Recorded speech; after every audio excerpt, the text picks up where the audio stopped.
comment utiliser en fait les canaux sensoriels pour améliorer, donc on parlait de communication, de rapport interpersonnel. Est-ce que tu peux voilà, nous présenter ces différents canaux? On l'a vu tout à l'heure, le canal visuel, auditif, kinesthésique, olfactif, gustatif. Voilà. Voilà. Et comment identifier, puisque chacun d'entre nous avons a priori deux dominants qu'on utilise plus, c'est ça, que les autres? C'est ça. En gros, en moyenne, Ouais. nous fonctionnons tous sur un des 5 canaux à peu près à 55%. D'accord. Sur un autre canal, à peu près à 33%.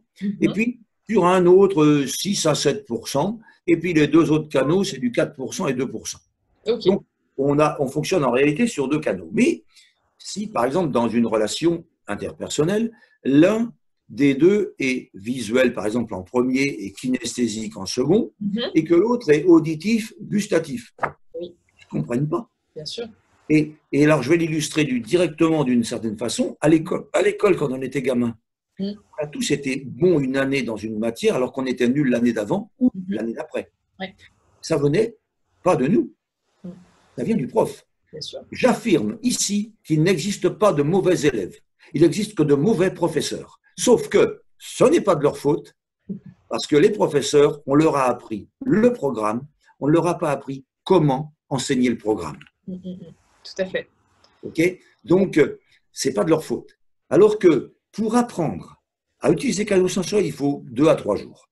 Ouais. 2 à 3 jours. Et si on voit qu'on a un élève, on parle, le prof parle, et puis il s'aperçoit qu'il y a un élève qui est là, qui est un peu dubitatif ou qui interloqué, qui ne comprend pas, on repère quels sont les canaux de cet élève et on lui redit avec 2-3 phrases dans ces deux canaux principaux et hop, il comprend tout. Automatiquement. Ouais, tout à fait. Parce que tout le monde est apte à comprendre. Bon, sauf maladies dégénératives, enfin bon, il y a des cas d'exception, mais toute personne normalement constituée est apte à tout comprendre. Mais c'est. Alors après, je vois le nombre de fois où j'ai vu des parents qui poussent leur gosse, il faut que tu fasses de la musique, alors que le mot n'est pas auditif, par exemple. C'est même pas la peine d'insister. Hein? Ou il faut que tu fasses du sport alors qu'il n'est pas kinesthésique. C'est pas la peine d'insister. Ah, le sport, c'est lié au kinesthésique? Ah oui, le sport. Moi, je me rappelle, je ne vais peut-être pas donner son nom, c'est un grand professeur qui est un claveciniste, un des plus grands clavecinistes au monde, et qui donne des cours dans une grande école de musique. Et un jour, mais il y a très longtemps, il y a pratiquement 20 ans de ça, bientôt 20 ans, je l'avais comme élève dans mon cours sur les canaux de la communication parce qu'il m'avait entendu dans une conférence ou à la télé. Et puis, à un moment donné, je le vois avec les larmes aux yeux au fond du cours. Je le prends, je vais le voir, je lui dis, mais qu'est-ce qui t'arrive? Il me dit, je viens de réaliser que j'ai 2 enfants en cours, leur mère me les a envoyés pour apprendre le piano. Et la fille, elle se débrouille moyen. Et le gamin, il est nul, ça fait 2 ans que je les ai. Lui, il est moins bon au bout de 2 ans que sa sœur ne l'était au bout de 2 mois. Mais, explication, maman a un piano à queue à la maison, elle n'a jamais été bonne pianiste, elle voudrait donc que ses enfants soient des pianistes, parce qu'un piano à queue, ça prend de la place dans le salon. Sauf que le gamin a toujours voulu faire du karaté ou des trucs comme ça, des trucs de combat. Et la mère a dit, non, le karaté, c'est des sports de voyous, c'est des petits bagarreurs de rue, etc. Elle lui a interdit. Tu feras de la musique. Bon, eh bien, depuis 2 ans, il faisait de la musique, depuis 2 ans, il était nul à l'école. Pourquoi? On le force à faire de la musique alors qu'il n'est pas auditif, il était kinesthésique visuel. Ah oui. Donc, on croit qu'il veuille faire du sport de combat. Bien sûr. Et mon ami, mon copain, parce que c'est devenu un ami, a réuni les parents, a passé plusieurs heures à leur expliquer. Alors, c'était même pas la peine qu'il fasse de la musique, il fallait le laisser faire un sport. Et comme la maman ne voulait pas qu'il fasse du karaté parce qu'elle pensait que c'était un sport violent, elle l'a autorisé au judo. Au bout de 6 mois, il était le meilleur de son club. Et par contre, il s'est remis à travailler à l'école. Parce qu'à partir du moment où on lui a pas fait faire le sport qu'il voulait, on l'a obligé à faire de la musique avec un prof. Il avait donc le prof en grippe, mais par voie de conséquence, tous les profs en grippe et tous les adultes qui l'obligent à faire des trucs qu'il n'aime pas faire. Donc, il était devenu à l'école. Et du jour où il a pu faire son sport à lui, qui correspond à ses canaux sensoriels, il est devenu bon à l'école. Alors là, la fille, elle, était moyenne, mais elle n'était pas auditive en premier canal, elle était en second canal. Par exemple, il faut savoir que pour jouer de la clarinette ou un instrument à bec ou à hanche, il faut être quoi comme canaux sensoriels? En premier, auditif et en second, gustatif. Alors que pour être trompé, il faut être en premier auditif et en second, olfactif.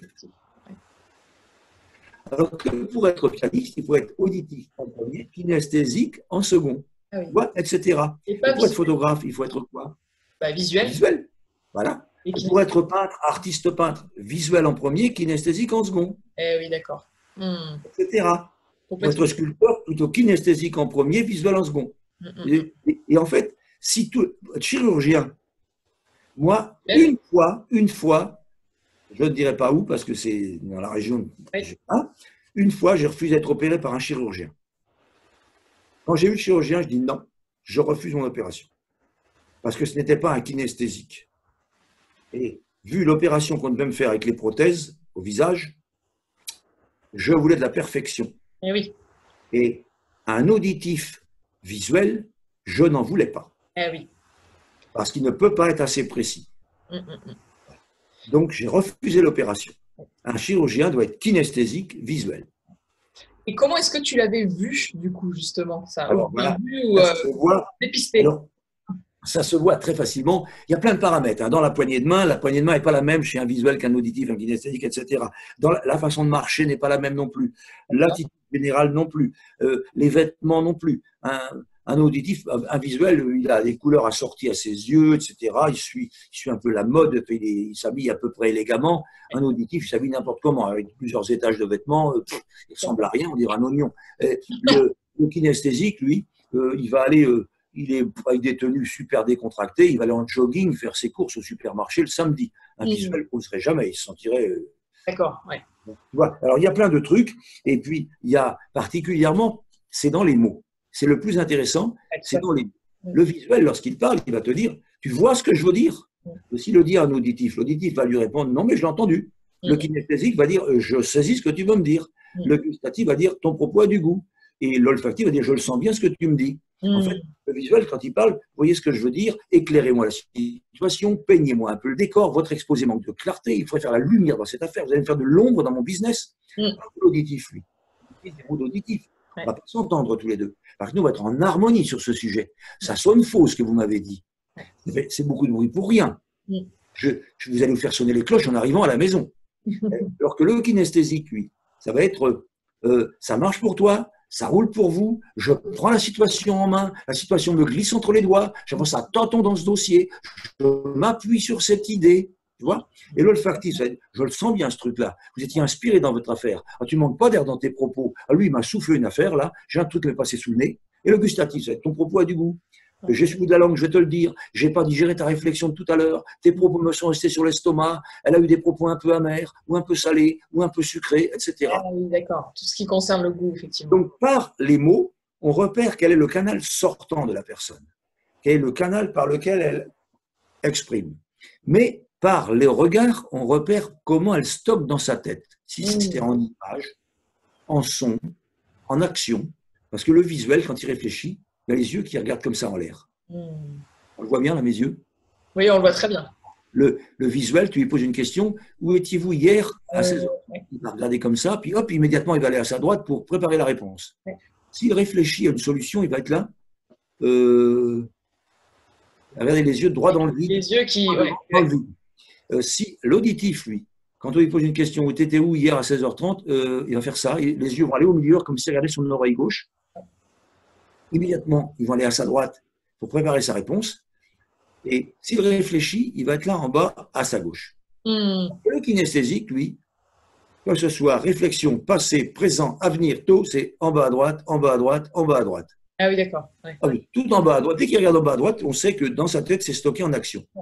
D'accord, ok. Donc, on sait en une minute, enfin moi, ça va plus vite que ça, parce que dès le bon, quand on est habitué avec le métier, c'est quelques secondes. Mais disons que n'importe qui, en 1 ou 2 minutes, est capable de cerner comment fonctionne la personne qui est en face. Donc, si par exemple, tu as ton gamin, il revient de l'école, il est un peu tard, là, tu t'aperçois que… Tu t'es où? Et puis que le gosse, il fait ben, j'étais. Il regarde instantanément à droite sans être allé à gauche avant. C'est qu'il va mentir. Mensonge, ouais. Mensonge. Ouais, tout à fait. S'il veut s'en rappeler, il est obligé d'aller à gauche. C'est pourquoi j'ai, par exemple, j'ai eu dans mes cours, il y a quelques années, j'ai un monsieur qui avait des jumeaux. Mhm. Et 10 ans, les gamins, enfin 9 ans et demi à peu près. Et tu sais que bien dans plein de familles, chacun a sa place à table. Mm. Maman, sa place auprès de la fille, et papa avec un garçon de chaque côté. Les deux jumeaux, pour les séparer, papa au milieu. Et papa ne voit ses enfants que le soir. Ok. Au repas, puisqu'il parle de bonheur au boulot le matin, etc., il ne les voit que le soir au dîner.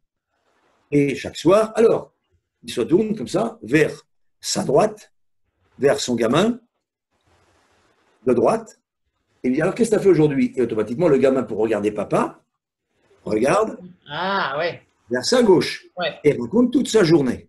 Ouais. Et puis après, le père se tourne vers celui qui est à sa gauche. Alors, et toi, qu'est-ce que tu as fait? Et le gamin se tourne vers soi. Bah, des trucs. Ah, mais quoi? Bah, je ne sais plus, moi, plein de choses. Oui, jamais tu te rappelles.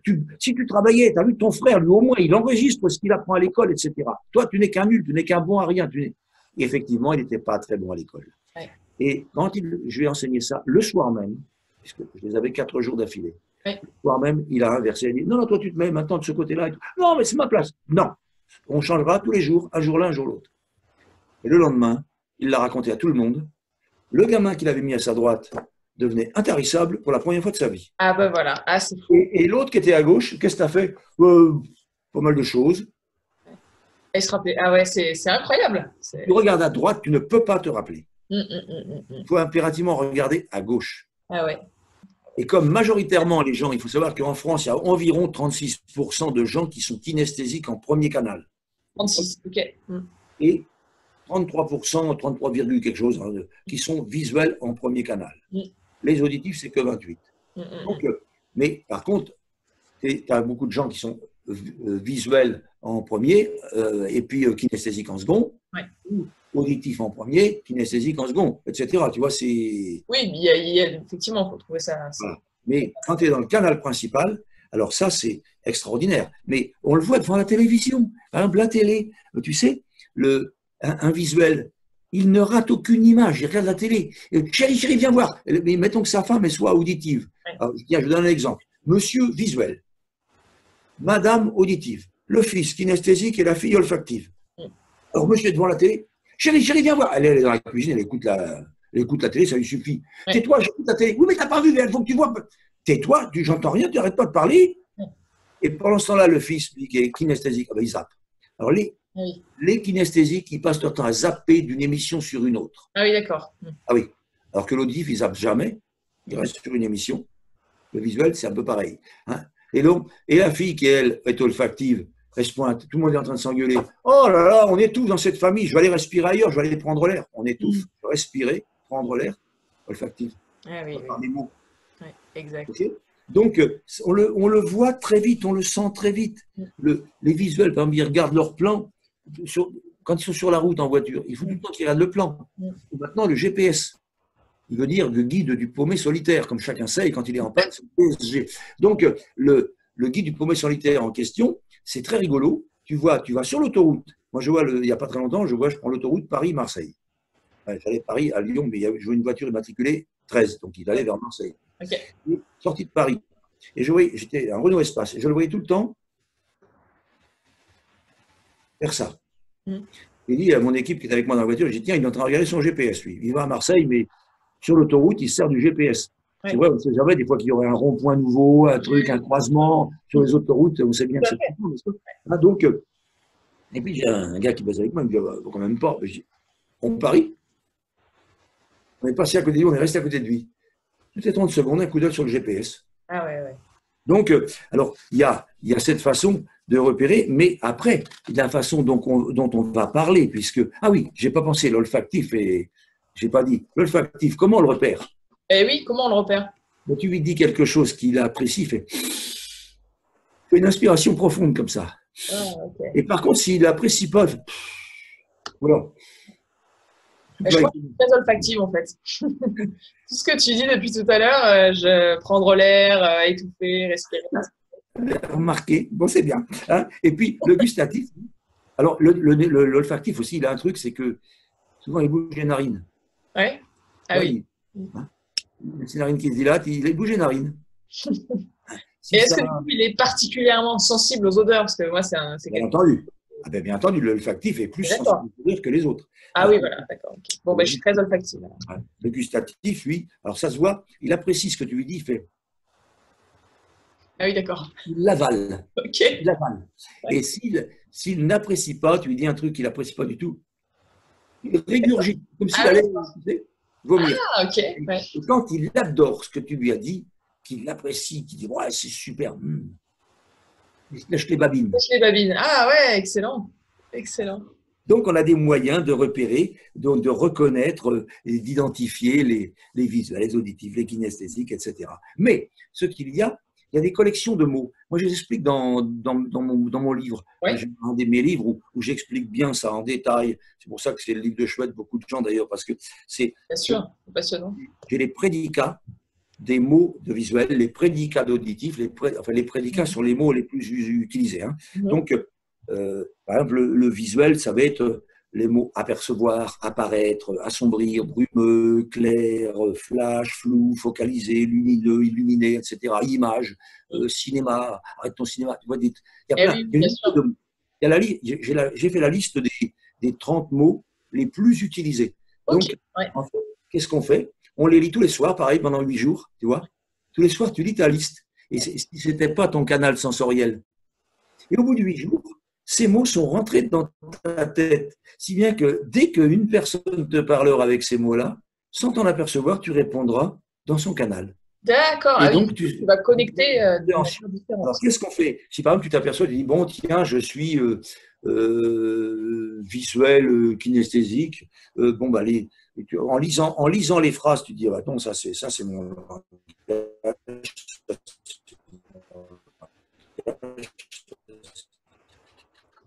Ça c'est pas du tout mon langage, le kinesthésique. Alors, le kinesthésique, eh ben, qu'est-ce qu'on va faire? On va se faire la liste des, des mots de kinesthésique tous les soirs pendant 8 jours. Alors, c'est la plus longue des listes. Il y a à peu près 45 mots. Hein, D'accord. Ok. il y en a beaucoup plus que ça, mais il y en a 45 qui sont des mots usuels de la langue courante utilisée par tous les kinesthésiques tous les jours. Eh bien, à partir du moment où ils sont dans ta tête, hein, ça marche pour elle, j'y crois dur comme fer, marche, dur, fer. Tu vois, des mots de kinesthésique. Exactement. Ouais, Okay, ouais, tout à fait. je saisis le problème, Mm. je n'arrive pas à le joindre au téléphone. Mm. C'est très rigolo. Je me rappelle un jour, il y a peut-être 20 ans, j'entends un type qui dit à quelqu'un dans un de mes cours, il dit, ah, tu sais, il y a machin là, j'arrive pas du tout à le joindre au téléphone. Elle l'appelait, et répond l'autre. Ah oui. Je viens de te dire que j'arrive pas à le joindre au téléphone. Ouais. Appelle-le. Mm. Et l'autre était un typique auditif et lui le typique kinesthésique. Joindre. Ouais, ouais. Ah oui, oui, d'accord. Donc en fait, ils Voilà, ne j'ai prenaient pas sauté sur une. l'occasion. Eh oui, ouais, ouais. Sauté sur l'occasion. Alors, vous voyez un petit peu le manque de compréhension que vous avez. Bien sûr, ouais, complètement. Et l'auditif, il dit, mais ça ne veut quand même pas dire la même chose. Ouais. Il était bon, vraiment auditif de chez auditif, tu vois. Pardon. Mm. Accroche-toi à cette idée, ça avance. Ah, et voilà, ouais, Avance, exactement. tu vois. Il va dénouer la situation. Mm. Je le suis dans ce projet. Dénouer, suivre, projet. Voilà, 3 mots de kinesthésique, tu vois, dans la même phrase. D'accord, ouais. Alors, si on doit soutenir, par exemple, qu'on est un cadre de l'entreprise et qu'on doit avoir une réunion de travail, on repère d'avance quels sont nos collaborateurs devant qui on va travailler. Ouais. Et par exemple, on sait que le directeur technique, souvent, il y aura beaucoup de kinesthésique, alors qu'un comptable, on aura beaucoup d'auditifs et de visuels. Ouais. Tu vois? Donc, en fonction de qui on va parler, on va se préparer quelques phrases d'attaque, quelques phrases à placer dans notre conversation, qui vont les tenir, les accrocher à notre dialogue. Complètement. Voilà. Donc, il ne s'agit pas de parler en permanence le langage de l'autre, mais d'avoir des phrases qu'on va glisser. C'est ce que font les politiciens. Tout à fait, c'est vrai. Ils glissent plein de phrases qui ne veulent rien dire dans leur discours. Hein. Ben, effectivement, pour pouvoir capter, parce que ce qui compte quand on transmet un message, c'est finalement c'est d'être compris par le plus de personnes possible, voilà. et du coup d'utiliser la variété des canaux sensoriels qu'on a. Voilà. Ouais, hyper intéressant. Tu as écrit un livre récemment sur ce sujet, je crois. Alors moi, j'ai écrit un livre qui a été pendant un certain temps interdit à la vente parce que ça gênait certains politiciens. Oui, donc l'école des techniques secrètes de l'hypnose dans la communication. Oui. Si tu veux, c'est comment influencer avec intégrité. Ça, j'insiste là-dessus. Et Parce que de toute façon, bien sûr. si c'est des stratégies pour influencer avec intégrité, parce que si on ne le fait pas avec intégrité, il y a un truc, le boomerang, il nous revient dans la poire, mais ça fait très mal au retour. Bien sûr, bien sûr. On ne peut pas leurrer quelqu'un avec que du faux. Tout à fait. Ça n'existe pas. Donc, il faut être sincère, mais utiliser simplement les techniques, mais dans le sens de ce qu'on a à dire. Bien sûr. Et puis, j'ai un autre livre, c'est chez Très Daniel, c'est aux éditions Très Daniel. Et puis, j'ai un autre livre que j'ai sorti en collaboration avec Alain Lancelot, qui a été pendant 20 ans professeur de sophrologie, et puis qui un jour a été commandé à TF1 pour suivre les gens qui font le The Voice. Et donc, les préparer. Sauf qu'en sophro, il lui fallait plusieurs séances de préparation. Et puis un jour, il s'est rencontré, puis il est venu à mes cours, et puis il a appris l'hypnose, a préparé quelqu'un pour son trac en 3 minutes. Voilà. Et ça ne veut pas dire que la personne est guérie. Pour la guérir, il faut une thérapie un peu plus longue. Il y a 2 ou 3 séances. Okay, c'est 2 à 3 séances d'hypnose. Quelquefois une, mais c'est une séance qui va durer 1h30. Par contre, en quelques minutes, en 3 à 5 minutes, on est capable d'enlever le trac à quelqu'un pour qu'il aille sur scène devant les caméras. C'était son rôle. On l'a écrit ensemble, parce que ça, c'est pour tout le monde. Allégez votre mental, tu vois. Ça peut parler à beaucoup de gens. Avec Alain Lancelot. Et ça, c'est à la portée d'un gamin de 13 ans. Ce sont des petits exercices tout simples pour se libérer des pensées parasites. C'est se libérer des pensées parasites avec une association de sophrologie et d'hypnose. Excellent. Des trucs rapides, hypnotiques, pour s'en libérer vite, mais qui ne sont pas forcément durables. Et puis, on peut entretenir avec des techniques sophroniques, en sophrologie. Oui, d'accord. Voilà. Et donc, l'association des deux donne un truc. Là, on a des échos pour l'instant qui sont absolument gigantesques, parce que on a une dame que j'ai eue que j'ai entendu au téléphone il y a 2 jours, qui me dit: ah, mais j'ai tout changé avec mes enfants. Maintenant, au moins, on se comprend. Avant, on passait notre temps, on passait avec toute la famille à s'engueuler. Et depuis qu'on a lu votre livre et puis qu'on a tous un petit peu travaillé dessus, toute la famille s'est bien recollée. Bien sûr. C'est le plus beau cadeau que vous me faites de me le dire. Bien sûr, bien sûr. C'est génial, effectivement. Avec tout ce qu'on vient de voir aujourd'hui, c'est des petits détails. C'est pas des détails, en fait, mais c'est des choses qu'on connaît très mal, sur lesquelles on porte pas notre attention, et on se rend pas compte de l'impact des mots, des croyances, de l'influence que ça a dans notre vie, en fait. Ce sont juste des trucs. Exactement. Des trucs, des combines. Combien de fois j'ai des gens: oh, je suis incapable de parler en public. Mais si elle arrive à s'en convaincre, parce que un jour à l'école, l'instituteur l'a interrogé, et puis peut-être qu'il n'a pas su répondre. Allez, à ta place, cancre. Et puis devant toute la classe qui ricanait, et c'est fini. Je suis incapable de parler en public. Bon. Alors que si on se dit, avec mes amis, je parle aisément et ils m'apprécient, donc ces spectateurs m'apprécieront de la même façon. Tu vois, la phrase qui dit le contraire. C'est pas, et puis alors, le nombre de fois, oui, tout le monde sait bien que. Alors moi, à chaque fois quelqu'un, tout le monde pense que. Alors, j'étais le seul idiot de la planète, parce que j'étais le seul qui ne savait pas. Tout le monde sait bien, tout le monde pense. C'est généralisation. Que pensez-vous de? Bien sûr. Un peu de bande de questions, enfin, plein de choses comme ça. Bien sûr. Je perds mon temps à faire ceci, je perds mon temps à répondre au téléphone, je perds mon temps à étudier. Non, ça induit l'angoisse, l'énervement, alors que j'investis du temps. C'est pas pareil. Tout à fait. Pas je perds. Tout à fait. On était sur le perdre de tout à l'heure. Exactement, encore une fois, le perdre. Voilà. OK. Très bien. Voilà. Super. Écoute, je crois qu'on a couvert beaucoup de sujets. Je te remercie beaucoup, Dan, pour toutes ces précisions qui sont à la fois passionnantes, déroutantes et qui vont vraiment, qui aident vraiment à avancer. Je te remercie. C'est moi qui te remercie. Merci beaucoup.